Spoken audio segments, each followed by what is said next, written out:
Hello, Daddy Gang. Welcome back to another episode of Call Her Daddy. This week's guest is Jane Goodall. I am freaking out, okay? I am so excited for you to watch this episode. Jane has dedicated her life to science and has made groundbreaking discoveries. She is truly a trailblazer and has paved the way forward for generations of women. Before we get into this interview, I did want to take a moment to acknowledge that I think that this episode might be a little different than what you're used to on Call Her Daddy every week. I know a lot of you come here to get to know some of the biggest celebrities on a more intimate level, and it obviously doesn't hurt when they spill some tea, but sometimes I think it's good to switch it up and step away from the conversations that we're having on social media constantly 24/7. And so I wanted to sit down with someone who has spent their life truly connected to the real world. And that is why this conversation with Jane is genuinely so special. Dr. Jane Goodall is 91 years old, the oldest guest that we've had on Call Her Daddy. And the wisdom that she carries is unlike anything that I've ever experienced. Sitting across from her, I felt it. Her presence, her perspective. It was so grounding in a way that I didn't realize I even needed. And I want you to feel that too today. So I suggest watching this episode alone, whether you are on a walk, you're at the gym, you're laying in bed, you're at your home, you're at work, whatever it be. I just ask that you give yourself the space to really absorb what she is saying, because I promise it's worth it. So let's get into it. What is up, Daddy Gang? It is your founding father, Alex Cooper, with Call Her Daddy. Dr. Jane Goodall, welcome to Call Her Daddy. Hi, hello. How are you doing? Well, I'm in the middle of a American spring tour, and it's pretty exhausting, to be honest. Yesterday was super exhausting. Can you tell me a little bit about what you're doing? Well, what I'm doing is trying to help people understand that we're going through very dark times, and if we don't get together and start doing what each of us can to make the world a better place, the future's very uncertain. That's why I'm really excited that you're here today, because you walk into a room and I can just feel your wisdom and the things that you have learned throughout your life. It's like an honor to even just get to sit down with you for an hour. I love how you're like working so hard, and isn't it your birthday tomorrow? It is my birthday tomorrow. Jane. It's another way of, what do I have to do? What's the hardest thing I have to do? Is raise money for all the different projects. Yeah. And people think, oh, Jane must be wealthy. She gives these lectures, she gets lots of money. Yes, but the money goes to our projects. Do you ever take time for yourself? Like, are you going to celebrate on your 91st birthday? What are we doing tomorrow, Jane? People like to celebrate my birthday the whole year, so I get all these birthdays and all these birthday cakes. I didn't bring you a cake today because I knew you always get cakes from people. So I brought you whiskey instead. Oh, that's super. You like whiskey, right? Yes, well, my mother, she died when she was 98. And she was sharp till the end, although she had Parkinson's. But she just didn't drink water. She said it didn't agree with her. I don't like much water either. She couldn't drink wine. So her tipple was whiskey. So we made a thing that 7:00, wherever I was, I would raise a toast to her. That is so sweet. And I love that your mom was like, water doesn't agree with me. I'm more of a whiskey gal. What is your favorite kind of whiskey? Oh, not the very expensive malty ones. I hope you didn't get a very expensive. I got you one that's like, it's my favorite whiskey recently. It's this Japanese whiskey. Oh, that's very good. You'll be taking it home today.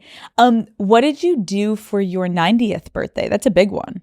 That again was celebrated the whole year. The only thing I really, really liked was when I was greeted on the beach by 90 dogs. 90 dogs. 90 dogs. See, that's why I brought Henry today. I know. I have not, I said to you, I said, have not brought Henry in a while because you want to be respectful. You don't know when people are dog people are not. And when I knew that you're a dog person, immediately, selfishly, I'm like, Henry needs to meet the great Jane. Like, I was like, you have to meet him and he needs to meet you. 90 dogs? Who facilitated 90 dogs, and it was in Carmel on the Sea. It was an off-leash part of the beach, and everybody brought their dogs. And so, throwing sticks in the sea, and then it began to rain, and then it stopped raining, and it was just amazing. It was wonderful. I like believe maybe that's like a part of what heaven feels like, is just like you open your eyes and there's just dogs everywhere, happy, running free. And we got a great photo of all the owners with their dogs and me sitting in front with the sea behind us. It's a great photo. I love it. You mentioned you travel 300 days a year for work. Jane, I get exhausted from a week of travel. Like, what is your secret? How do you do it? Well, I do it because I have to. You know, it probably sounds strange to you, but by now being, 90, I feel that I was put on this planet with a mission. And right now, as I said, we're going through dark times. And the big problem is people are losing hope. Many people come up to me and say, well, I look around at all that's going wrong in the world and I just feel helpless. And, so I say, well, you can't solve the problems of the world, but what about where you live, your community? Yeah. Is there something there? You feel you might you don't like litter on the pavement, or you don't like they're planning to dig up a little forest to put yet another super mall. Go and do something about it. But you saying that you feel like you've been put on this earth with this mission, like, does it ever feel like too much of a burden to carry on your own? And how, as much as you put into it, if you're not getting out of it, like, do you ever become exhausted? Well, the thing is, this mission keeps me going because there's so much to do. Yeah. And if we lose hope, we're doomed, because if you lose hope, you become apathetic and do nothing. But I'm not alone. The Jane Goodall Institute is now in 25 countries, different chapters. And in addition, there's our program for young people, Roots and Shoots, which is humanitarian and environmental. And that's in 75 countries. Wow. How incredible that you have left such a legacy that whether you were doing it or not doing it, it will now live on forever, hopefully. You said you have left. I'm not dead yet. No, I'm saying if you left and stop, Jane. I mean, if you left and you decided, like, it's time to retire, like, I want to just go and relax on a beach somewhere. Like, if you decided to not do it, like, that is, I feel like, the test of a real legacy, is knowing that it is going to just keep living on because you've like touched so many people. No, not yet. I mean, you still got work to I do. Can't retire as long as I can, And if I become physically disabled, if my brain works, I want to do more writing because I love writing. Your little friend sitting next to you, what is his name again? Mr. H. Mr. H. Okay, I need this story because I wanted to ask you, obviously you've had such an incredible career, but for some of my younger audience who maybe are becoming fans of you today or are fans of you, can you talk about like how you got into what you do and what you love, and also how does Mr. H play into your story? Okay, well, let me deal with Mr. H first. Okay, let's get then to I it. can put him away. Perfect. Mr. H was given to me 34 years ago by a man who thought he was giving me a stuffed chimpanzee. His name is Gary Horn. He was blinded in the U.S. Marines when he was 21. Anyway, he thought he was giving me a stuffed chimp, and I made him hold the tail. I said, Gary, chimps don't have tails. He said, never mind, take him with you, and you know my spirit's with you. So he's been with me to 64 countries, and he's extremely famous. And if you touch him, I say if you stroke him, the inspiration rubs off. So you asked how I got into it. Well, yes. I was born loving animals. And the most important thing in my young childhood was my mother, because she supported me. So when I was 1.5 years old, I don't remember this, but she told me, She came into my room and found I'd taken a whole handful of wriggly earthworms to bed. And instead of getting angry like most mothers, because, she just said, she told me later, "Jane, you were looking so intently. I think maybe you were wondering how they walk without legs." So we took them back into the earth. Anyway, the point of that is that was the making of a little scientist, asking questions, not getting the answer, deciding to find out for yourself, making a mistake, not giving up, and learning patience. And a different mother might have crushed that early curiosity, and I might not be talking to you now. I feel like there's so many people that could be listening that envy that, right? Because so much of when you're young, you're able to flourish based off of the environment that you grow up in. And there's a lot of kids that dream of things, and maybe it's cute when they're young, but as they start to get old, then the adults are like, that's not realistic. You can't make a career out of that, right? That's exactly right. When you told people that your dream in life was to go to Africa and to research, what was the reaction? Call Her Daddy is brought to you by T-Mobile. When it's time for a big, juicy gossip session with one of my friends, I need a reliable way to get all the tea.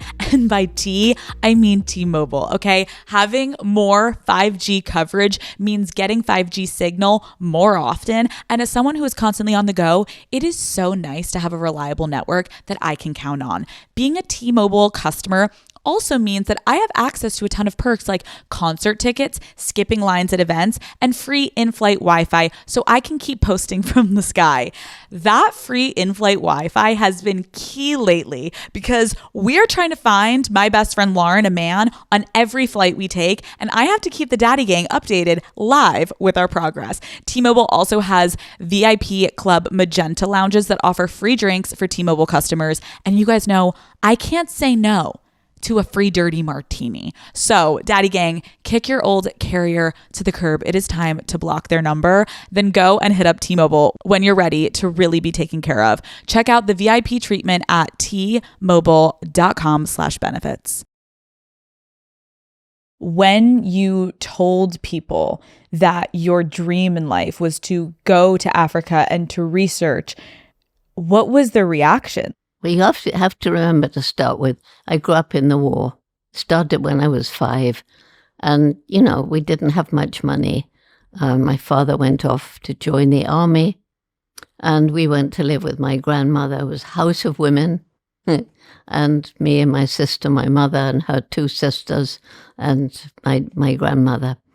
And because there was no television back then, hadn't been invented, which you probably find it hard to imagine, don't you? I find it hard, but I feel like I talked so much to my grandmother about her life because I just naturally want to know about people's life experiences. So if anything, I think there's a part now where we envy that. And I know that probably sounds weird, where like I envy the older generations having a much more like simplistic lifestyle because I do think it's kind of like corroding our brains in a capacity. No doubt. Yeah. But anyway, so I learned from being outside with nature, watching the squirrels and the birds, garden in England, and from books. I love books.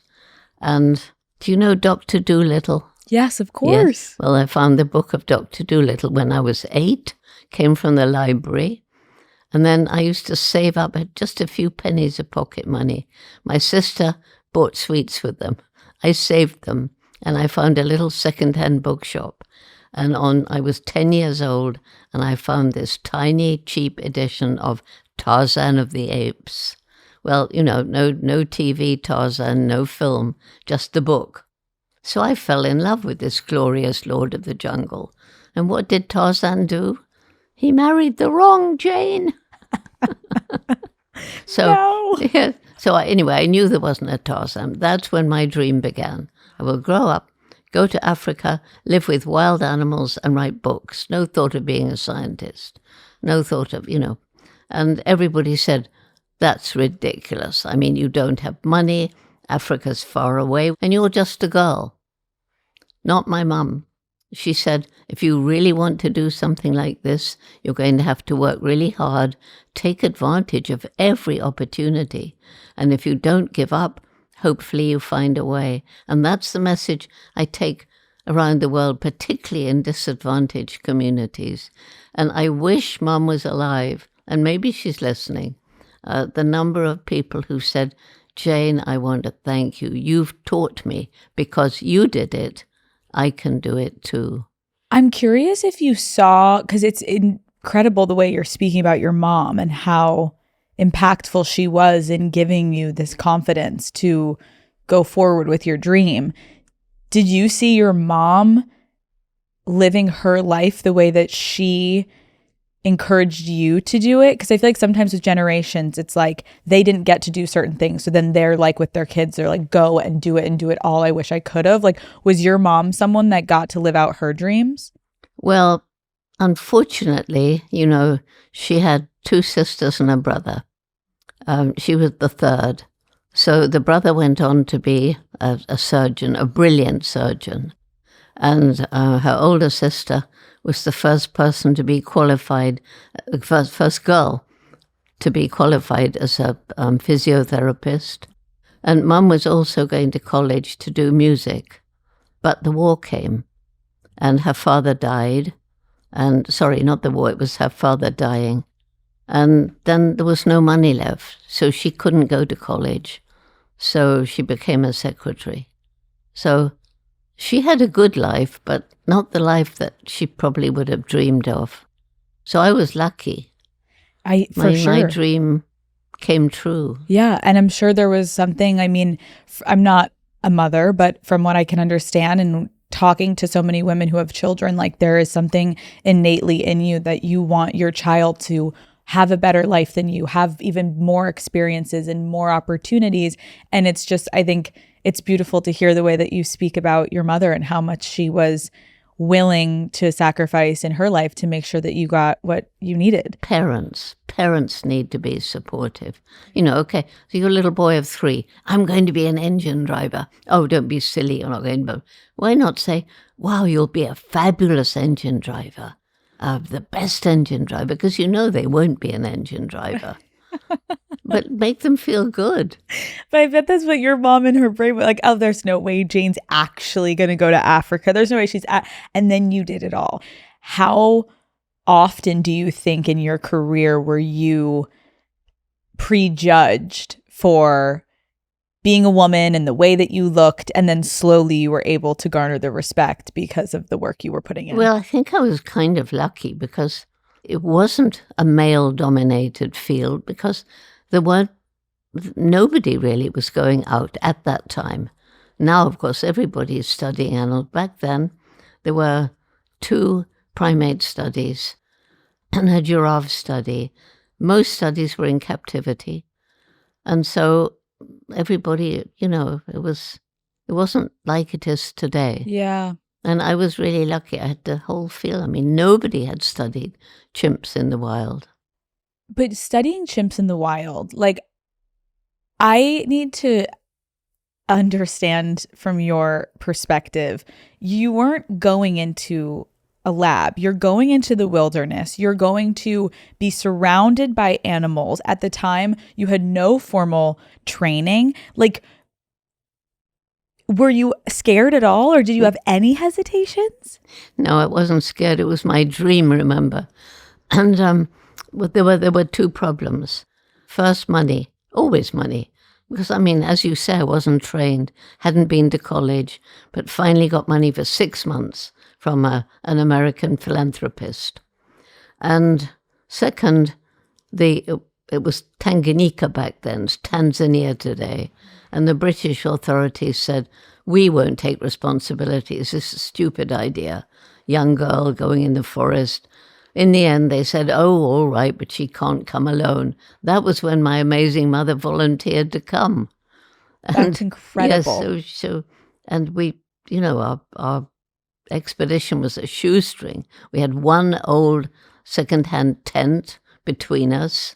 We had to take a cook, and we had scant supplies, but I was, up in the hills every day. You were 26 years old. Like, that is so incredible to know that you basically took a pretty untraditional trajectory with your life and you took a risk and you went for something that you know you were passionate about. Could you give any of my listeners we have a lot of young women listening who maybe they're thinking right now of like, should I take a risk, whether it's with their career or their life trajectory, whatever it be? Like, do you have any advice in taking risks as a young adult? Well, I can only think of the advice my mother gave me. You know, if you want to do something, work hard and take advantage of opportunity. The key thing is you've got to know you really want to do it. So today, you know, people take gap years, and that's really good because you can find out, is this really what I want to spend my life doing? And also I meet young people and they're perhaps in their second year at university, and they say, well, you know, I actually made a mistake, but I can't change now. Well, that's the biggest mistake, because if this is going to be the rest of your life, change now while you can into a different, different career path. It's such a great lesson because I feel like there's two types of people growing up. Either there's the person similar to yourself where you have this unwavering, undying love for something that you just know innately in your soul. Like, I have been called to do this. I want to do this. And then there are people who are a little lost or confused. And that is also a very normal path. And they have to find what they love and they have to find what they're passionate about.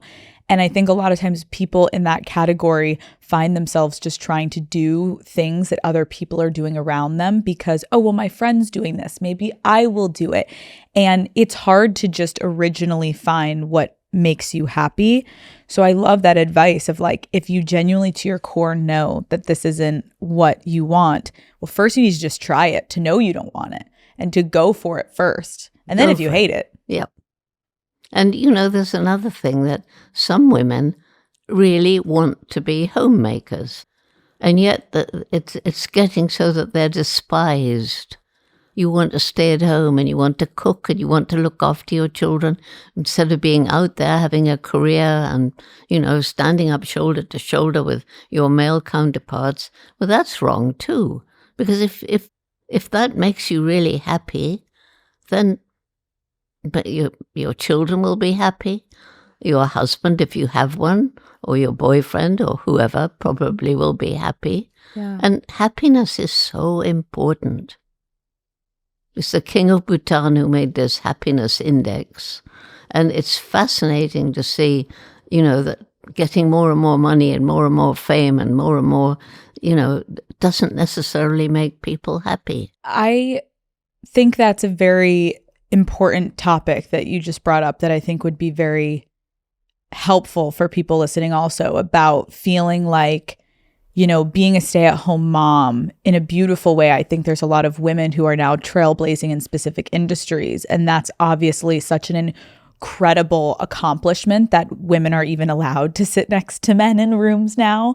But I also think that there is no doubt that being a mother is a full-time job, and to not acknowledge the women who are fulfilled by that is also putting women down in a different capacity. It is in a different way. Yeah. And you know, if we go back to the child, if the most important thing for the child is to be supported by 2, 3, 4 people who are consistently there, it doesn't have to be the biological mother.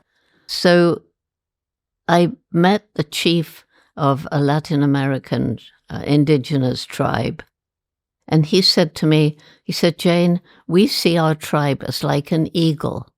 One wing is male, the other wing is female, and only when they're equal will the tribe fly high. Jane, I just want to pause. I'm like, I wish everyone could hear that. That's incredible. And yet so many people don't believe that.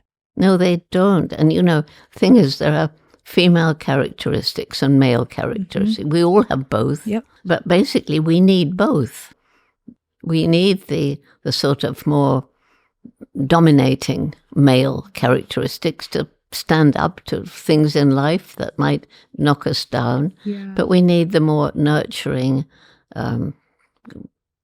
role of the woman. We need both.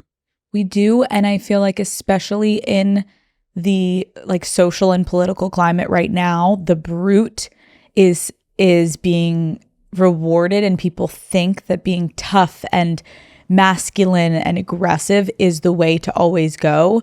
And we always see the pendulum swing. Like once we've had enough of that, then we will go back to the nurturing. And if we were able to establish a more like coexisting life, then both things could be present at the same time. But I feel like we're going so far to one side that then we almost feel like we have to overcorrect and go to the other, and it's exhausting. But you know, it's so sad. I've lived long enough to see this pendulum swing moving towards, oh, we need more males. We need, in this society, we need to have, a masculine society to deal with what we're going through. That's not right. It's not. And I can't imagine the feeling it evokes in you to have watched women start to garner more rights, only for it to almost be taken away to the point that we're losing more than previous generations before us. Something I was thinking about with your career also is, you talked about how there was no one really, it wasn't even a male-dominated field. It wasn't a field. And so you were venturing into this unknown territory. Yes, which is exciting and exhilarating. But I'm curious about the aspect of isolation. Like in any form and time during your career where you're experiencing being alone in these pretty intense moments, like, did you feel lonely or were you just alone? No, I've never felt lonely. And some of the happiest days of my life, I did eventually get a degree in Cambridge. And then I went back to Gombe, the chimp study. And I could spend hours and hours alone in the rainforest, learning, yes, more about the chimpanzees, but also about this complex ecosystem where every plant and animal has a role to play and they're all interdependent. And what I discovered was that if you're out in a beautiful place with someone you love, or, your family or something, then it's human beings in a beautiful environment. But when I was alone, I was part of that world, not separated from it by being a human in that world. It's hard to explain, and it didn't happen that often, but when it did, it was a basically spiritual experience.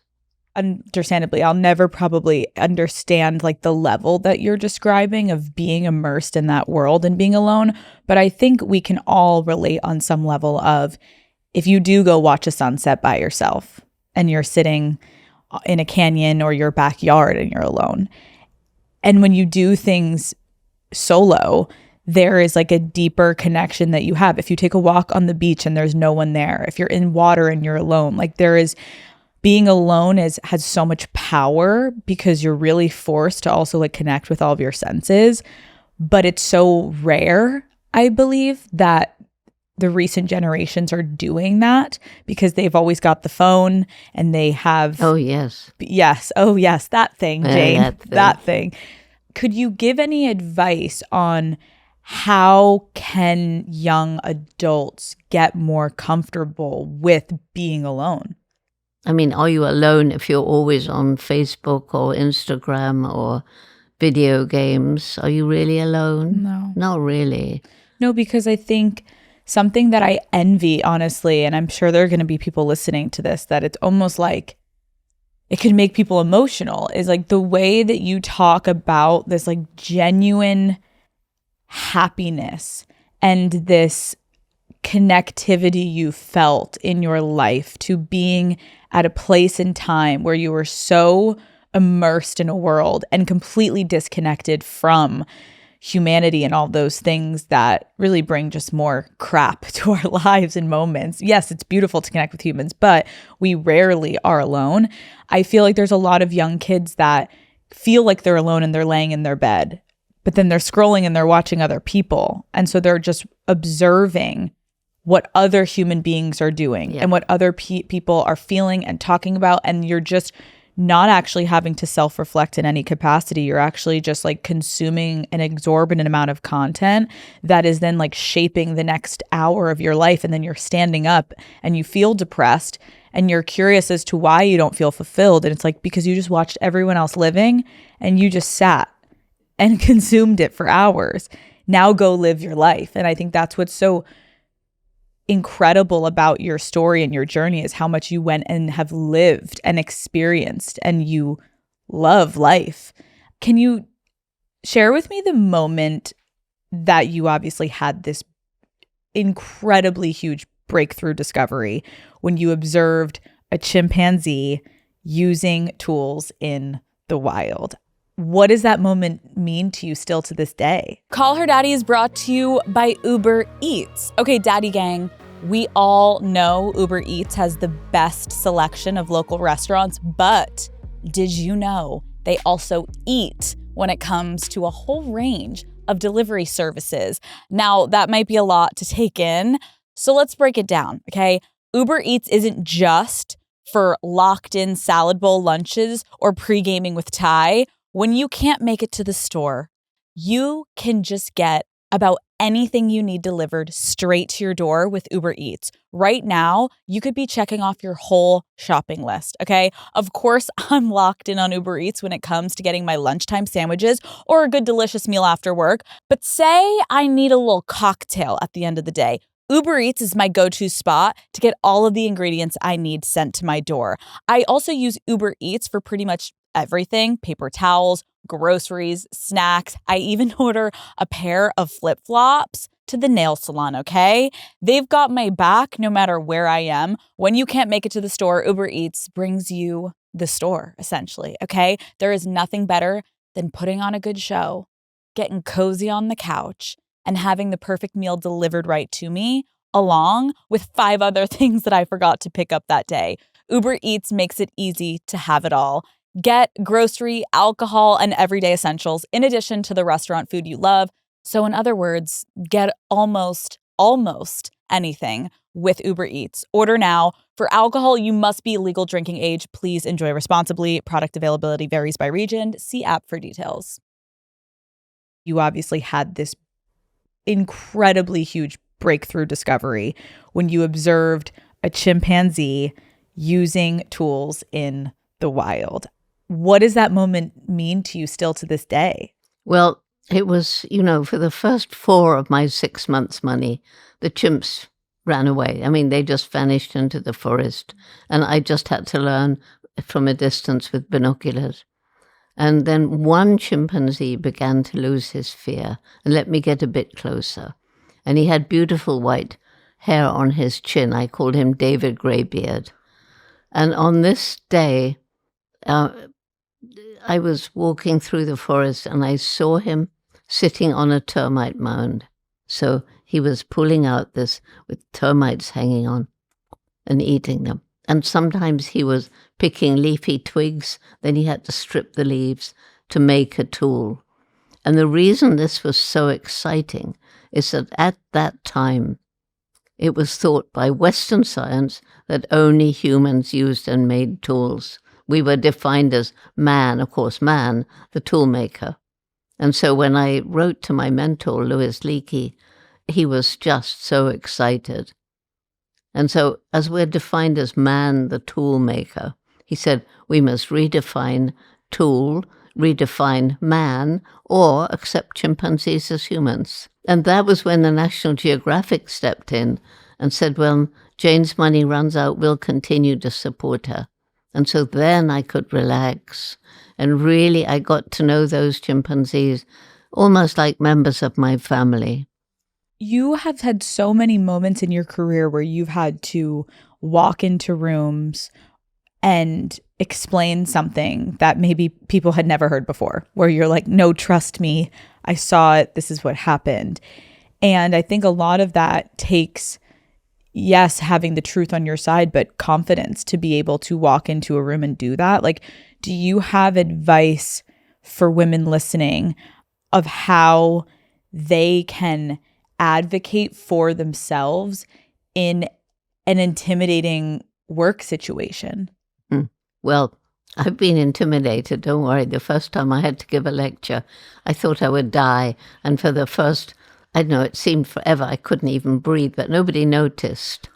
And so basically, because I was so terrified of speaking in public, I practiced and I made a vow. I will never read a speech and I won't say and And if you listen, you find I very seldom in the odd but basically I don't. And so my advice to people is, be sure of what you're going to say. And if necessary, practice. Like before every lecture, even if I've given the same one for the previous week, I always write down the points. So my mind is totally focused. And always remember, you've given this speech before, but now you're talking to people who haven't heard it. So you've got to put the same enthusiasm. Like, I think there's a lot of people that are crippled with that anxiety of like, I can't. Like, where do you internally go when you need to push through in moments? Well, I don't really know that first time. I did it because I had to do it. Geographic, it was for the National Geographic. It was to 5,000 people in Constitution Jane. Hall. Yes. Whoa. And if I didn't, the Geographic were paying for my field research. I had some students by then, and I had to do it. So you do what you have to do, right? So I knew I had to do it. I practiced. And I just felt I can't let Leaky down. I can't let the Geographic down. So you just grit your teeth. I mean, it's a bit like going to the dentist. You don't really look forward to it, but you have to do it. But and you go. Say to yourself, I'll be really brave and it will be over. That's so real, though, because then once it's over, you're like, oh, that wasn't as bad as I thought it was going to be. Well, I found I could do it, you see. Can we talk about the National Geographic? You were on the cover, and the first cover you had, there was this intense focus. First, well, it was obviously supposed to be about the work and your research, but there was an intense focus around you and how you looked and your body. What types of comments were people making about you? Well, some of the jealous male scientists will say, well, she's just got this notoriety and she's getting money from Geographic and they want her on the cover, and they wouldn't put her on the cover if she didn't have nice legs. So if somebody said that today, they'd be sued, right? Back then, all I wanted was to get back to the chimps. So if my legs were getting me the money, thank you, legs. And if you look at those covers, they were jolly nice legs. Oh my gosh. It's so typical though, right? Like, try to discredit a woman because, well, she got there because of what she was wearing and her looks and blah, blah, blah, blah. Like, it's actually like the most obvious, weakest response to something. How do you think women can flip the script and use the way that people sexualize us and objectify us to our advantage? Well, I don't know. I did it by accepting that in a way they were right. So thank you. Thank you for giving me this advantage, if that's going to give me the money. But, I know that for me, it was a long time ago. It was a different era. It wouldn't work today. So all I can think of is, I don't know. I mean, you'd be better to give advice. What advice would you give? I mean, it's hard because I think there's a line of like how far you lean into how much people sexualize us as women. And I think that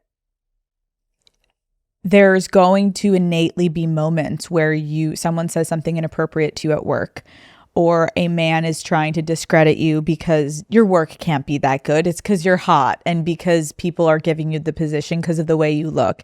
I think a lot of it in what we're talking about, and it's kind of the theme of this episode, actually just comes back to like, how are you internally good with yourself? And do you know your worth? Do you know your value? And are you capable of standing in a room, and as uncomfortable as comments can be, you leave and you don't feel like those knocked you down? If anything, you're able to take it, recognize the game that they're playing, but keep it moving because you're confident in what you bring to the table. And yeah, you may also be very attractive, and that's okay. That's another gift. There we go, Jane. It's a gift. I've always got on super well with men. And nowadays they say, we're doing a photo, and they say, can I touch you? And I'm thinking, yeah, I say, hug me if you like. You're like, give me a hug. Yeah. Mind you, women want to hug me too. That's fine. Anybody can hug me. I need hugs. Okay, I'll give you a hug after this. Okay. Can we talk a little bit about relationships? You ended up marrying a photographer from National Geographic. Can you tell me the story of how you two met? Well, after I was finding out exciting things about the chimps and they were getting habituated to humans, the Geographic, obviously, they live on it. They wanted to make a film and they wanted good photographs. So they sent Hugo van Lauwijk. And I really didn't want him to come. I hadn't met him because I just wanted to be there with the chimps, I didn't want anybody. And I was afraid they'd be scared of him. And, all my hard work would be undone. But as it was, he came, he loved animals. He'd always wanted to be out there with them. His route was photography. Yeah. And we got on fine. And he, it was thanks to his photos and film that everything I was saying about the chimps was corroborated. And so he really, really helped to share the knowledge that chimpanzees really are like us. They really do have gestures and postures the same as ours that mean the same thing. I know that you kind of have said previously that you and your husband at the time drifted apart because your careers were moving in different directions. And I'm curious, how did you navigate? Because it's a very relatable topic, navigating, deciding between work and relationships. How did you do that? Well, it ended gradually, and it ended because the Geographic stopped paying Hugo to come to Gombe. He had to go on with his career, and he got some money to do films on the Serengeti. And I couldn't leave Gombe. I had to stay. I was totally, I couldn't leave Gombe. And so it slowly drifted apart. And it was sad. And I think we did the right thing. Well, we kind of had to do it. I definitely wish we could have carried on with that marriage because it was a good one. Call Her Daddy is brought to you by Tinder. Have you ever seen someone on Tinder that really stands out to you? Oh my gosh, this person is such a catch. Now with Tinder's First Impressions, you can send a message to help stand out before you match.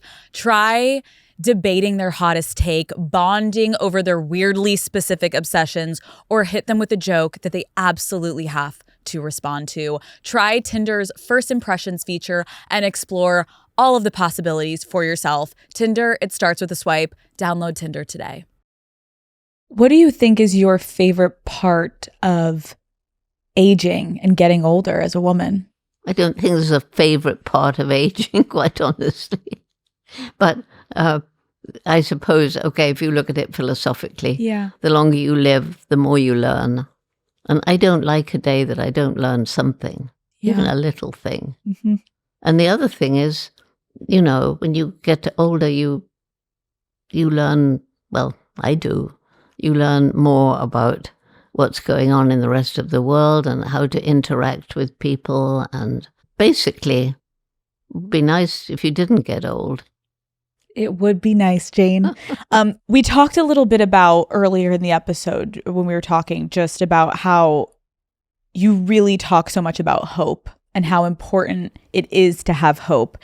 And I think a lot of my listeners feel anxious and lost right now because of what is happening in the world. Like, do you have any message of how to stay hopeful? Yes, I do. That's my job now. Okay. Tell us, It's my Jane. actual job. Okay. So, I have my reasons for hope.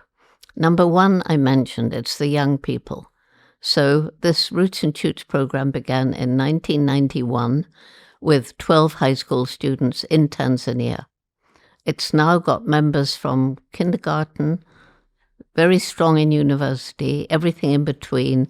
More and more young adults are forming groups. We even get groups in old people's homes. So it's broadened out, and it's different from other programs because of learning everything's interrelated. Every group chooses, well, the little ones can't choose, but once you get to middle school, they choose a project to help people, a project to help animals, a project to help the environment, and they share this with each other. And once they roll up their sleeves, they work very hard because they chose the project, and they're making a difference. They're planting trees, they're picking up trash, they're raising money to help refugees, they're volunteering in soup kitchens or animal shelters. And the main message of Roots and Shoots, which is for everybody, every day you live, you make an impact on the planet, and you have to choose what sort of impact you make. So all around the world now, in 75 countries, young people are changing the world. And once they know the problems, and that's important, but then you empower them to take action in ways that they choose. They're just, I go around visiting them, and they're so full of enthusiasm. And, so yes, we've got to create a world where their hope is viable. Next reason for hope is this extraordinary intellect that we have. And note, I don't call it intelligence, because if we were intelligent, we would not be destroying our home, our only home. And sadly, we haven't always used our intellect wisely. We've forgotten the indigenous wisdom of saying, how does this decision affect generations in the future? How does it affect me now, my family now, my next political campaign, the next shareholder meeting? We've gone into a materialistic, very often greedy society, and we need to change. But this intellect is beginning to tell us what we need to do, how to do it, creating, alternative energy, for example. I am so honored that I got to sit down with you today.